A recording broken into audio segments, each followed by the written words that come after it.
Hello all of you.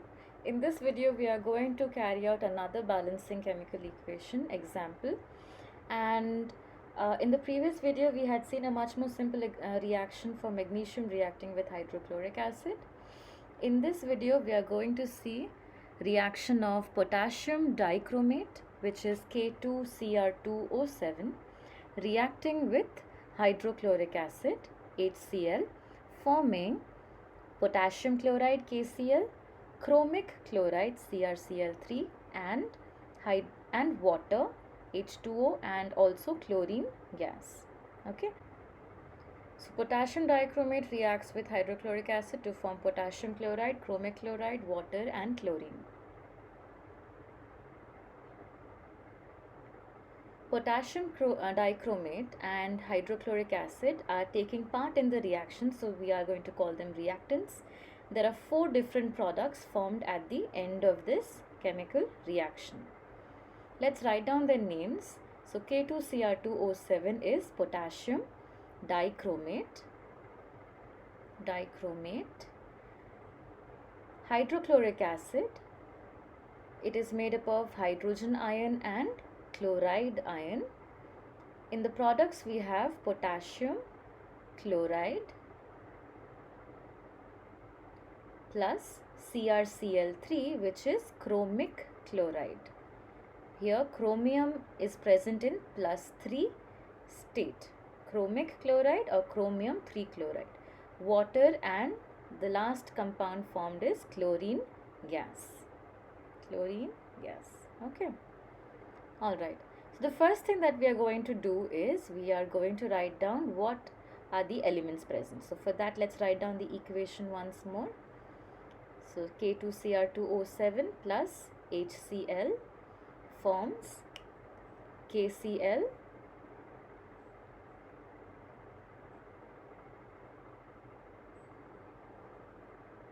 so the reactants are, so in this reactants you can see the elements present are potassium, chromium, oxygen, hydrogen and chlorine.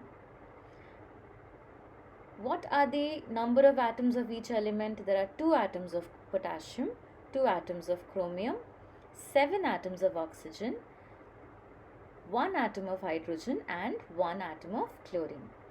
Let's quickly write down the products now. So we have KCl plus CrCl3 plus H2O plus Cl2. In the products, again we are going to see the same number of the same kind of elements repeating. So there is not going to be any change in number of elements or type of element. So we have potassium, we have chlorine, chromium, then we have hydrogen and finally oxygen. To look at the number of atoms of each element, we have to look at the base of the symbol. Let's write down the number of atoms of each element present in the product side. So we have 1 atom of potassium, we have chlorine, it is present in 3 different places. Chlorine is present in potassium chloride, there is only 1 atom of chlorine. So what we are going to do is we are going to write down these separately. Okay, so we are going to write 1 plus, in CrCl3 you have 3 atoms of chlorine, so you are going to write down 1 plus 3. Then finally we are going to write down the third compound where chlorine is present, where there are 2 atoms of chlorine. In total, if we add, we'll see that there are 6 atoms of chlorine. Now coming to chromium, there is only 1 atom of chromium. How do I know? Because at the base of Cr there is no number written.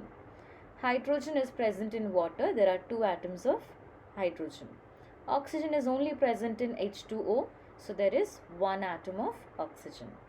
Okay, so this is the distribution of atoms in the reactants and in the product.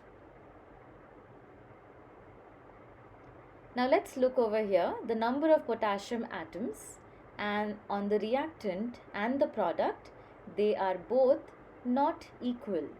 Alright, so we are going to first balance the number of potassium atoms in the reactants and in the products.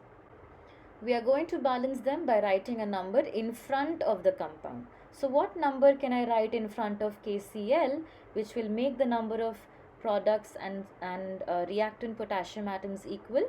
If I write 2, then I can multiply the 2 with the number at the base of potassium and it will become in total 2. Because I have written a 2 in front of KCl, the total number of chlorine atom also changes.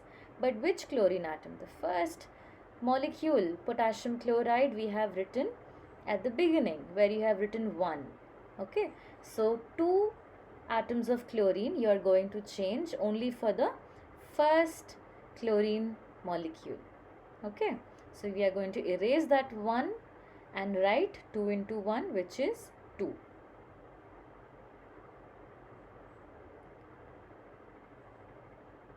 So now the number of chlorine atoms has changed, right? We are not going to write anything right now. We'll write it in the end. Okay, after we balance every atom. So we've got 2 atoms of potassium and 2 atoms of chlorine in the compound potassium chloride, because I wrote a 2 in front of KCl. Now the next molecule that I'm going to look at is chromium. Are the number of chromium atoms same on both the sides? No. In the reactant you have 2, in the product you have 1. To make it equal, I can write a number 2 in front of CrCl3, which will increase the number of chromium to 2 in the products. So I'll be doing that by multiplying 2 into 1. But because I wrote a 2 over there, the number of chlorine atoms are also going to increase. How is it going to increase? Now it is going to become 2 into 3, which is 6. And in my rough work, I'm going to change the middle chlorine atom because I am talking about the second compound. So I'll remove that 3 and write 6 in its place. Okay? Alright. So now we have balanced potassium and we have also balanced chromium. Now what we will do, we are going to try and balance the oxygen atom. There are 7 oxygen atoms on the left hand side, but on the right hand side there is only 1. So I can make it equal to 7 by writing a 7 in front of H2O. When I write a 7 in front of H2O, I will multiply 7 with 2 for hydrogen and 7 with 1 for oxygen. Okay? So oxygen atom is now balanced on both sides. But because I wrote a 7 in front of H2O, the number of hydrogen atom is going to change. So what should I do? I should change the new and write the new number of hydrogen atom, which is 7 into 2, which is 14. So on the product, I have 14 atoms of hydrogen. Because I have 14 atoms of hydrogen on the right hand side, on the left hand side also the number should be equal.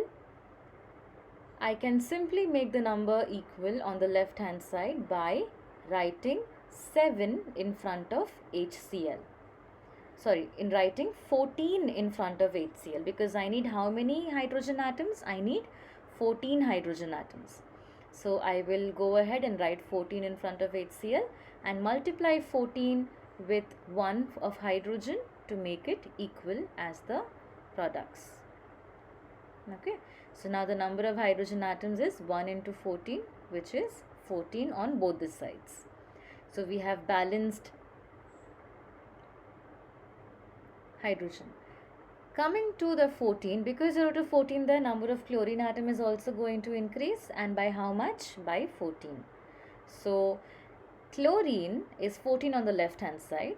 On the right hand side, how will I calculate chlorine? By adding all of these 3 numbers. So how much do I have? 6 plus 2, which is 8, plus 2, 10. So I have 10 chlorine atoms on the product side. But how much do I need? I need 14. I will not change the numbers 2 and 6, which are written in KCl and potassium chloride and chromium trichloride, because if I change the first 2 numbers, then I will have to balance the entire equation again. So the only compound where I can change is in Cl2, because chlorine is present on its own. So what number can I write in front of Cl2 to make it equal to 14? So 6 plus 2 is actually 8. 14 minus 8 is the number which will help me balance chlorine. So if I write 3 in front of Cl2, it makes the last number equal to 6. If I add all of these numbers, it becomes 6 plus 6 is 12 plus 2 14. Okay, so now the number of chlorine atoms is also same on both the sides, in the reactant and in the product. So this is the final balanced equation. What does it read? It reads as 1 molecule of potassium dichromate reacts with 14 molecules of hydrochloric acid to form 2 molecules of potassium chloride and 2 molecules of chromium chloride plus 7 molecules of water plus 3 molecules of chlorine. So this is my complete balanced equation. For your final equation, this entire portion of calculating the number of atoms, you need to make sure that you use a pencil for doing that, because you have to keep going back and forth to change the numbers. And because you're putting the numbers by trial method, this is known as the hit and trial method for balancing chemical reactions. Alright, thank you all of you, and I'll see you again in my next video.